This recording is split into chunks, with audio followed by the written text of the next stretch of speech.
Bueno, ya estamos de regreso con Francisco Macedo Bravo, abogado de la Pontificia Universidad Católica del Perú y magíster en Derechos Humanos. Francisco, ¿cómo está? Muy buenos días. Hola Manuela, muy buenos días. Muchas gracias por invitarme. Estoy aquí encantado de poder conversar de lo que podemos conversar, ¿no? Que es el adelanto de sentencia, ¿no? Sí, eso es importante que lo digas porque todavía digamos que hay que esperar a que tengamos el documento per se para ver qué es lo que Claro, dice. según se ha informado, el 4 de diciembre estaría disponible la sentencia. Entonces, hasta esa fecha no sabemos la argumentación a través de la cual se ha llegado a la conclusión de que el señor Castillo con otras personas cometió el delito de conspiración para la rebelión. Es una discusión interesante y nos gustaría, me imagino a los que nos gusta el derecho, estudiar esa resolución porque hay que ver cómo sustentan el vínculo con la violencia y el uso de armas, que son características usuales de la rebelión y la sedición, no solamente en el Perú, sino tipificados en todo el mundo. No hay una tipificación real de golpe de Estado como delito. Un golpe de Estado no es un delito en el Perú. Tal vez debiera tipificarse. Esa es otra cuestión que Posible tal vez discusión, que claro. podría discutirse. Pero en este caso, yo no sé si la interpretación que hace la sala es un poco extensiva en relación justamente con el vínculo entre que parece que sí hay una concertación clara para dar un golpe. El tema es si esta concertación clara tuvo un respaldo militar o de fuerza. Claro. Claro, al final el elemento que termina cambiando el norte de la pena que le ha sido imputada es si había respaldo militar o no.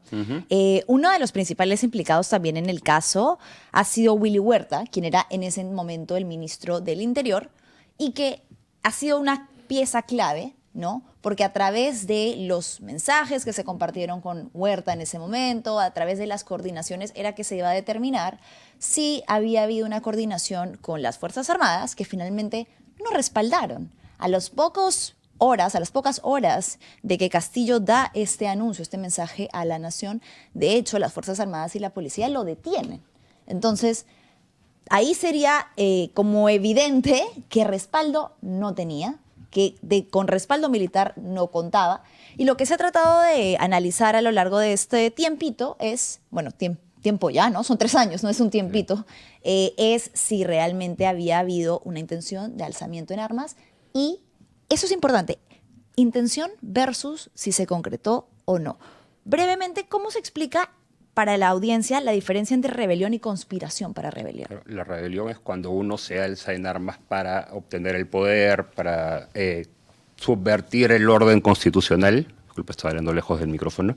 Y la conspiración para la rebelión son los actos previos, es lo que uno hace antes, digamos, los preparativos para posteriormente llevar a cabo o una rebelión, que es alzarse en armas para cambiar la forma de gobierno, o una sedición, que es alzarse en armas para alterar el orden constitucional sin necesidad de estar buscando un cambio en la forma de gobierno.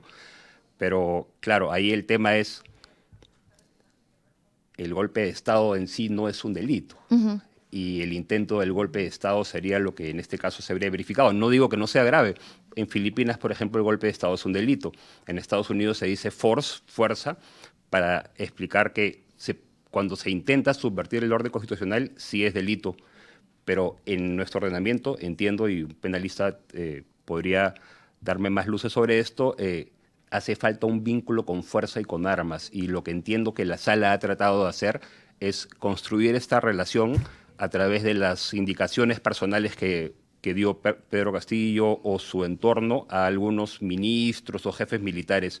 Entonces, lo que hay que analizar con mucha calma cuando la sentencia esté es cómo así se construye este lazo lógico. Porque pareciera que hay un salto lógico entre yo corriendo con los militares y tengo la fuerza adecuada para hacer una intervención que califique como rebelión o como sedición, ¿no? Al final, aquí, por ejemplo, o sea, porque conversábamos y tú me decías que incluso quizás la defensa de Castillo pueda apelar a que tampoco se trataría de una conspiración para una rebelión. O sea, podría ser que apelen de nuevo a esta sentencia. Pero aquí la diferencia básicamente entre un artículo y otro es el que toma parte en una conspiración para cometer, o sea, con la intención de cometer. ¿Podría calzar? ¿No podría calzar? Ellos podrían argumentar que ni siquiera en ese sentido tenían la intención de alzarse en armas. Bueno, es un hecho que van a apelar la sentencia, ¿no? Y me parece que el argumento por el cual van a atacar la sentencia, cuando la hayan revisado, claro, debidamente, y la hayan estudiado, es ese probablemente, ¿no? El vínculo con armas, con fuerza, con la posibilidad de que esta subversión del orden constitucional que se trató de hacer tuviera un respaldo Real. en fuerza, ¿no? Claro, más allá de Más lo allá del discursivo. discurso, claro. Porque un discurso que dio un intento de golpe de Estado se produjo. Claro. El tema es, ¿eso es penalmente sancionable? Los peruanos consideramos, la sociedad peruana considera que el golpe de Estado debiera ser un delito. Bueno, de hecho, hubo un mandatario que dio un golpe de Estado y que no tuvo una condena por ese delito, ¿no? Alberto Sí, Fujimori. bueno, ni Alberto Fujimori ni Francisco Morales Bermúdez fueron procesados por haber dado golpes de Estado, ¿no? Porque constitucionalmente no existe. Y tú decías, podría abrirse el debate de si debería, probablemente, ¿no? Pero actualmente no está dentro de... O sea, probablemente sí, tendría lógica para vulnerar, para cuidar el orden institucional. Claro. Pero aún en el Código Penal no está y el derecho penal es restrictivo, se interpreta lo que favorece más al acusado. Entonces, sí, pues depende muchísimo de lo que haya argumentado la sala, pero tiene que haber este vínculo con las armas, ¿no? Sí o sí. O violencia. Bien sea conspiración para rebelión o rebelión, tengo entendido que tiene que estar probado el alzamiento armado. Tiene que estar probado que había un respaldo armado, porque en conspiración cambia el supuesto de rebelión. O sea, me parece que queda claro que no se cometió rebelión. Lo deja claro la sala. Dice, pese a la intención, no lograron reunir los medios materiales ni personales. Entonces, se estaría sancionando la intención de dar un golpe y lo que está en discusión es si se usaba la fuerza bruta, digamos, la fuerza militar, policial, para concretar este golpe. O fue solamente un acto político fallido. Entonces, creo que la discusión va por ahí, ¿no? Va por si es que había una fuerza real para concretar esta rebelión o esta sedición, ¿no? Y si la defensa apela a esta sentencia, ¿qué es lo que argumentaría que en realidad debería ser el Código Penal por el que fuese juzgado Castillo? ¿O apelaría que debería ser una sanción política y no penal? ¿Qué intuyes o cómo crees que lo podría llevar la defensa de Castillo ahora, a partir de esto? Mi impresión es que van a recurrir al argumento de que la rebelión y la sedición no son iguales a un golpe de Estado. Pero anulando entonces todos los actuados, o sea, diciendo esto carece de... Lo que pasa es que si al final se demuestra que no es típico, porque esta acusación estaba contemplada, yo pensaba inicialmente que no, pero se estaba rebelión y alternativamente visto que en la acusación fiscal sí estaba conspiración para una rebelión. Okay. Entonces, el tema clave aquí es determinar, ¿hubo esta vinculación con un ejercicio de la fuerza física? Y si no lo hubo, pues es lo que va a apelar seguramente la defensa del señor Castillo. Que se anulara el juicio, ¿no? Bueno, y ellos a esta defensa le suman algo que han señalado ya ayer, justo horas antes de la lectura, bueno, del anticipo de sentencia, que era que se trata, según la defensa de Pedro Castillo, de una persecución política y de una medida desproporcionada en contra de un presidente impopular para el actual, ¿no? Status quo del gobierno, ¿no? Que viene con un añadido de lo que la defensa podría querer argumentar. O sea, más allá de que Pedro Castillo seguramente sea una persona incómoda para muchos y haya sido un presidente con una gestión que podemos cuestionar, aquí el tema es penal exactamente, ¿no? Si esta persona ha cometido un daño tan grave que merece irse a la cárcel. Claro. Y eso es el derecho penal. El derecho penal está restringido para lo mínimo social. Entonces, claro, la pregunta es, ¿este acto constituyó el daño social requerido para pensar que es un delito y que debe ser recluido por esta situación? O sea, dar un golpe de Estado amerita la intervención del derecho penal que puede llegar a restringir la libertad. Sí, es claro, la pregunta, ¿no? Claro, ¿hasta dónde alcanza? ¿Qué es todo lo que debe abarcar o no el derecho penal? Y además con mucha atención hacia las peligrosas puertas que puede abrirse el usar el derecho penal de manera arbitraria cuando se trata de una persona de cierta manera y cuando se trata de otras de otra, ¿no? Porque en teoría la ley se aplica de manera igual para todos. Claro, hay una teoría bastante difundida sobre la conspiración política que llaman lawfare. El lawfare. Y yo creo que sería muy aventurado decir que en este caso hay lawfare porque entiendo que hay una interpretación de la sala según la cual hubo una coordinación militar o policial del señor Castillo vinculada con el golpe. Entonces no encontraría ciertos de los hechos que están, por los que uno es denunciado por un delito, que es una lista de cosas que tienes que marcar que están, y bueno, aparentemente pues el tema de armas o violencia Claro. va a ser la traba, ¿no? Y yo, si fuera el abogado de Castillo, apelaría de esa forma. Y los fiscales tienen que demostrarnos en la sentencia, mostrarnos cómo está vinculado, ¿no? Como si había un respaldo, digamos, de poder, ¿no? Claro, lo Físico. que no deja de ser curioso y creo que relevante es que incluso posturas muy opuestas al expresidente Pedro Castillo, como César Nakazaki, ¿no? Han señalado que desde su punto de vista penal no constituye un delito de rebelión.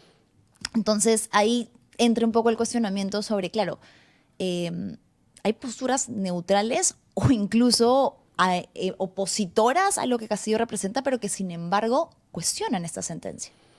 Es que es ciertamente cuestionable que se sancione a una persona por una rebelión en la que no ha constado armas ni un levantamiento militar o policial violento o destinado a reprimir. Se dice también, la sala mencionaba ayer en la lectura, que había habido diversos diálogos previos. Bueno, quisiéramos leer bien cómo sustenta la sala esto, porque sin este vínculo no se podría hablar de rebelión y tendríamos que discutir, disculpa, creo que me estoy repitiendo, es que si el golpe de Estado debe ser un delito en nuestro país o no. No, está bien que A lo mí señalemos porque es eso finalmente a lo que vuelven todos los puntos de la discusión. Ahora, esta mañana Rosa María Palacios, aquí en este espacio también de la República, hablaba sobre la posibilidad de que la defensa de Castillo pueda apelar, en todo caso también, a que se reduzca la pena, ¿no? A una semilibertad, ahora que el delito por el que ha sido condenado es un delito común y porque Pedro Castillo ya ha cumplido una cantidad de años en prisión, ¿verdad? Ha estado en prisión preventiva durante casi 3 años.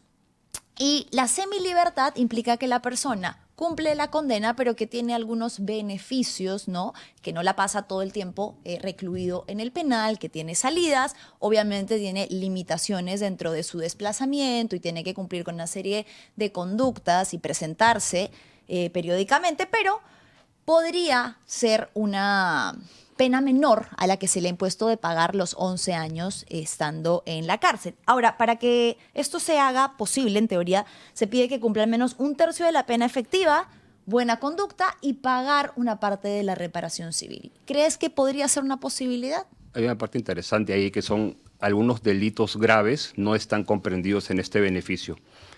Pero en esa lista de delitos graves no está conspiración para la rebelión, entonces sí me parece que la tesis es plausible, ¿no? Y que sí podría acogerse, podría solicitarse, ¿no? Más allá del caso Castillo, Francisco, ¿cuáles son las posibilidades que abre interesantes este debate en adelante para el Estado de Derecho? ¿Cómo crees que esto puede cambiar o abrir puertas interesantes en el debate penal y, bueno, desde el derecho, lo que tú decías? Sí, yo creo que aquí hay varias cosas interesantes, ¿no? Primero, definir qué consideramos lo más grave, lo que no se puede aceptar, que eso debiera ser el derecho penal, ¿no? Sanciona lo más grave, lo inaceptable. Y debiéramos saber si el golpe de Estado es algo que no debiéramos aceptar, porque como bien dices, entonces hubieran tenido que ser procesados Francisco Morales Bermúdez y Alberto Fujimori. Entonces, yo creo que se abre un debate interesante además sobre la facilidad con la que puede ser condenado un ex jefe de Estado, ¿no? Ser un debate sobre institucionalidad, se abre un debate vinculado con... resulta urgente, me parece, que notemos que se ha producido una suerte de cambio en el Perú, una suerte de cambio con modificaciones constitucionales sucesivas que han ido trastornando un poco el sistema que teníamos presidencialista en un sistema medio parlamentario. Totalmente. Entonces, esto se ha producido, digamos, sobre la marcha y no necesariamente con legitimidad, porque el Congreso, digamos, no necesariamente tiene la legitimidad y, bueno, las encuestas, los estudios dicen que no la tiene. Entonces, yo creo que podríamos empezar a pensar en si hemos cambiado de modelo de Estado y nos estamos dirigiendo a un parlamentarismo y en ese caso, el Parlamento, ¿cómo rinde cuentas? ¿Cómo rinde cuentas a la ciudadanía si es que el Parlamento designara supuestamente en un orden diferente las instituciones, el Tribunal Constitucional, Todo. designar a todo. Entonces, si es que ha cambiado el sistema, pues sería bueno que cambie el sistema formalmente y ya no estudiemos un presidencialismo, que yo estudié algo de ciencia política y ya no estudiamos que el Perú es un Estado presidencialista, Claro. y replanteémonos, creo yo, las facultades del Parlamento y Congreso. todo ejercicio de poder, ¿no? Porque el poder absoluto sin control, y justamente este diseño constitucional lo que preveía era el control, pero se han producido sucesivas vacancias, ¿no? Cuando dices eso, es importante explicar, porque creo que es un punto de debate muy importante de traer a la mesa para las conversaciones de todos los peruanos, que es que quizás, desde mi punto de vista incluso sí, ya afirmativo, estamos en camino de pronto a un régimen parlamentarista en el que, ¿qué significa, no? Para quienes de repente son nuevos al término, que es el Congreso y no el presidente quien toma la mayor cantidad de decisiones, que tiene control sobre las entidades que conforman el aparato estatal, que en teoría deben ser autónomas e Claro. independientes, Y que el jefe de Estado lo designa el Congreso, ¿no? y que el jefe de Estado es alguien que es elegido por el Congreso, ¿no? Además, porque hoy por hoy es lo que sucede, lo vemos, con la mayoría de las instituciones, ¿no? Que están alineadas con ciertos, bueno, esto puede ser desde mi punto de vista, pero que están alineadas con ciertos pactos de poder, con ciertas tendencias dentro del Congreso, y que toman muchas de las decisiones que orientan el rumbo del país. Incluso, y lo decía Pedro Franque en Hildebrand en sus 13 hace algunos días, porque han logrado modificar la ley para que ellos mismos vean materias de presupuesto. Es decir, cuando el Congreso antes tenía ciertos límites para ver quién era quien determinaba, ¿no? Qué presupuesto se le otorga desde el ministerio, desde el MEF hacia el Congreso, habían ciertas limitaciones en cuanto a cuánto se podía designar para esto, para lo otro, pero hoy en día el Congreso tiene ya facultades para ser ellos quienes deciden qué se hace con el presupuesto. Y nunca tuvo iniciativa de gastos, es una novedad. Que el Parlamento tenga iniciativa de gastos es bastante peligroso porque hay una producción, yo diría, masiva, casi hemorrágica, de leyes que son declarativas, de normas que dicen declárese de interés nacional la construcción de la carretera YZ.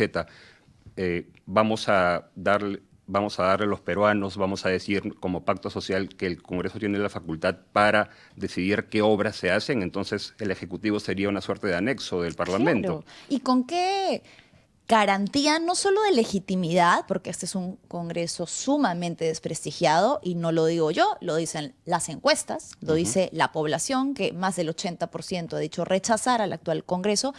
Pero ¿qué especialidad tienen los parlamentarios para tomar este tipo de decisiones cuando en teoría en el Ejecutivo, en teoría, los cargos que se otorgan dentro de cada ministerio son quienes deben autorizar y decidir qué se hace con esos presupuestos? Manuela, y más allá de que hubo un referéndum en el cual se decidió una forma que era la unicameralidad, ese Parlamento ha ido contra una decisión soberana expresada en elecciones y se ha configurado un Congreso bicameral. Se ha producido un cambio de pacto social sin que nos demos cuenta. Yo no sé si es el momento de que hablemos sobre pacto social porque muchas personas temen el cambio, sobre todo del el capítulo económico, ¿no? Sí, de la Constitución del 93. Constitución del 93. Pero creo que es importante empezar a pensar en un pacto social que incluya a todos, ¿no? Y que tenga contemplado un real balance de poderes, porque en los estados parlamentarios, cuando el jefe de Estado es designado por el Congreso, este jefe de Estado rinde cuentas al Congreso, pero ahora ya es una suerte de híbrido entre parlamentarismo y presidencialismo. Sí, creo que es momento de pensar en si cabe tal vez no en el capítulo económico que genera tanta discrepancia, pero sí, creo yo, en la forma que nos organizamos políticamente y reforzar la institucionalidad, ¿no? Que en el Perú está muy, muy golpeada, ¿no? Muy machacada. Y sobre todo porque si es que, ok, si determinamos y nos ponemos de acuerdo en que la Constitución no la toca a nadie, pues que no la toque nadie. Pero ellos hacen lo que quieren con la Constitución. Cuando dicen esta Constitución es inamovible, cada artículo es sagrado. Eso es mentira, y porque ellos han modificado decenas de artículos a su antojo por beneficios personales, y eso es lo que lleva a la gente a preguntarse, ok, entonces ustedes se rasgan las vestiduras por la defensa de la Constitución, pero cuando ustedes la quieren alterar, sí, y cuando se quiere preguntar de manera popular, ahí sí no. Sería interesante que en un nuevo Parlamento se disponga una comisión que revise toda la legislación dada en este periodo en el cual la legitimidad está cuestionada desde los incidentes con Dina Boluarte en el sur del Perú. Revisar, bueno, los cambios constitucionales, pero también todas las normas de naturaleza penal, la ley de APSI, por ejemplo. Hay bastante... ha habido una difusión normativa que efectivamente va consolidando un control del Congreso sobre, en general, el país. Esta ley de APSI es especialmente delicada porque al establecer un registro, evaluación, la posibilidad de sancionar y hasta de cancelar, también ha abarcado a medios de comunicación que tienen financiamiento independiente extranjero, de la cooperación extranjera. Entonces, ¿cómo así se crea un tribunal administrativo para juzgar la prensa? Claro, ¿de dónde, no? O sea, vas a juzgar a privados en un tribunal administrativo, ¿no? Y es una persecución que no es aleatoria, ¿no? Porque ¿cuál es el elemento que tienen en común estos medios de prensa que son señalados y a quienes se les resta financiamiento? Y no solo los medios, sino las ONGs, ¿no? Son aquellos que son críticos del gobierno, del Estado, son aquellas instituciones o aquellos, por ejemplo, organismos de derechos humanos, ¿no? Como el IDL, por ejemplo, claro, que son los que han llevado casos contra el Estado. Es que en el sistema democrático tiene que reconocerse el rol de la sociedad civil, que es ser incómoda al Estado. La sociedad civil existe y también existe de manera diferenciada la prensa, que debe contar con plenas garantías para expresarse, no con un sistema normativo que podría incluso sacar a la asociación civil constituida, expulsarla, digamos, anularla. Claro. Cancelar su inscripción. Entonces, está cortando la posibilidad de manera indirecta, lo que llaman chilling effect, de que la expresión sea plena y que el ciudadano tenga derecho a la información, que el ciudadano reciba información de diferentes fuentes, ¿no? Que es parte clave de la libertad de expresión, es el derecho a la información. Yo te corto la fuente y así impido que tú tengas cómo solventar este aparato para informar a la población, y también te corto los ingresos para que tú no puedas defender a personas que no tienen recursos suficientes para obtener una defensa privada y demandar al Estado. Y así corto la estructura que permite el ejercicio del derecho, porque ¿cómo ejerceríamos, por ejemplo, el derecho a vivir si no tuviéramos recursos para alimentarnos? Creo que la analogía podría ser utilizada en este caso porque la libertad de expresión también demanda independencia y también demanda fondos, demanda el uso de fondos para poder investigar. Claro, si no, ¿cómo? Del aire no pueden vivir, pero evidentemente ha resultado muy práctico decir, ¿cómo hago para desmantelar? Les quito la plata. Sin eso no pueden funcionar, no pueden tener a trabajadores que investiguen, no pueden tener softwares para hacer investigaciones, para llevar a cabo investigaciones, y lo mismo en la materia penal. Entonces, les quito los recursos. Y lo de APSI me parece que es una muestra más de que se está restringiendo el espacio cívico, ¿no? Esta ley de APSI es una muestra más que se restringe el espacio cívico y que las libertades están siendo recortadas. Entonces, ¿hasta qué punto estamos avanzando hacia una democracia iliberal que realmente es más formal que real y hace un cambio de modelo de Estado, ¿no? Francisco, ya para ir cerrando, que nos ha volado el tiempo, quisiera aprovechar, bueno, ya que tú eres especialista en materia de derechos humanos, lamentablemente siento que es un tema que de cara a las próximas elecciones no se está teniendo mucho en cuenta. Y eso forma parte de un problema mayor, que es el hecho de que ahorita la preocupación de todos los peruanos esté ligada a la inseguridad, ¿no? Entonces, han logrado, en parte también, hacer que la inseguridad sea una preocupación tan grande que nos distrae y que nos hace olvidar de todo aquello que sigue siendo importante, de que en el Perú sistemáticamente se violan derechos humanos desde las instituciones del gobierno. Pero, hablemos de las 50 personas asesinadas durante las protestas de Dina Boluarte, los 2 jóvenes asesinados durante las protestas contra Manuel Merino, casos que no encuentran justicia hasta el día de hoy y que nuevamente, te digo, pasan a un segundo plano para la población porque, claro, es muy útil tenernos preocupados con la inseguridad. Pero no podemos olvidarnos que la seguridad también supone el ejercicio de derechos,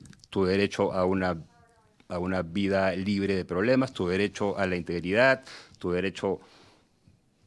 Al libre tránsito. En realidad, lo que tenemos que entender es que se ha estigmatizado el tema de derechos. Derechos no está vinculado a una forma de pensar, sino los derechos son una creación de lo mínimo que deberíamos tener todos para poder vivir dignamente. Entonces, la seguridad también es eso, y el Estado moderno fue creado para dar exactamente seguridad y orden interno. Me pregunto si nos la está dando ahora. Y estos seguridad y orden interno están vinculados directamente con el ejercicio de derechos, pues, a la vida, a la integridad, al tránsito, a la libertad. Lo que pasa es que la estrategia ha sido muy puntual, ¿no? Derechos humanos, eso es algo caviar. Y nos olvidamos, como tú decías, que los derechos humanos son el libre tránsito, la seguridad, el derecho a una vida libre de violencia, a salir a trabajar sin que nos maten. Entonces, todo esto está alineado, pero nos han hecho creer que derechos humanos es un bagaje complejo, raro, de esos... Por cierto, yo ya no tengo tan claro qué significa caviar. Me está empezando a parecer que significa alguien que respeta la institucionalidad. Y Parece. Porque ya no le estoy viendo un sesgo ideológico vinculado con yo creo en un Estado grande, un Estado chico, el mercado. Más bien, si respetas instituciones, eres caviar. No me queda muy claro, pero... No, y además se supone que caviar es el que vive del Estado, pero los que se la pasan gritándole caviar a todo el mundo son quienes hace años viven del Estado. Curioso, ¿no? Y que algunos de ellos postularán a la reelección.